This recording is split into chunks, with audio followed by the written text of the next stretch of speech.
সমাজ জেগেছে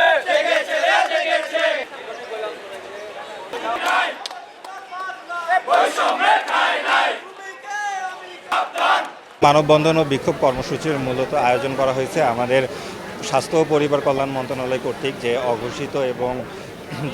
অঘোষিত যে নোটিশটা এসেছে তার বিরুদ্ধে। তো আমরা তার বিরুদ্ধে 6 দফা দাবি আদায়ের লক্ষ্যে আজকে আমরা মাঠে নেমেছি। আজকে শুধু আমরা মাঠে নেমে নেই, আজকে আমরা পুরো বাংলাদেশের সকল মেডিকেলে সকল ইন্টার্ন একসাথে কর্মবিরতিতে গিয়েছে। আমাদের যে 6 দফা দাবি আছে তার মধ্যে অন্যতম 2-1টা পয়েন্ট যদি আমি বলি, তার মধ্যে 1 নম্বর পয়েন্ট হচ্ছে আমাদের যে ইন্টার্নদের যে বেতন, এই বেতন 30,000 টাকায় উত্তীর্ণ করতে হবে এবং আমাদের যে মিড লেভেল ট্রেনি ডক্টর আছে তাদের বেতন 50,000 টাকাতে উত্তীর্ণ করতে হবে। এর পাশাপাশি আমাদের সবচেয়ে বড় যে অ্যালার্মিং ইস্যু, আমাদের স্বাস্থ্য নিরাপত্তা আইন, এই স্বাস্থ্য নিরাপত্তা আইন আমাদেরকে দ্রুত বাস্তবায়ন করতে হবে।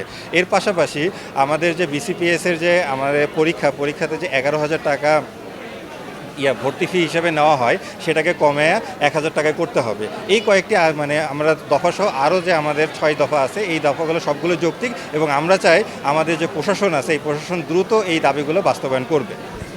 আচ্ছা, আমাদের এই আন্দোলন যদি আমাদের দাবিগুলো মন্ত্রণালয় থেকে বা অথরিটি থেকে মেনে নেওয়া না হয়, আমরা আমাদের কর্মসূচি অব্যাহত রাখবো এবং পরবর্তীতে আমরা আরও কঠোর কর্মসূচিতে দিতে বাধ্য হব।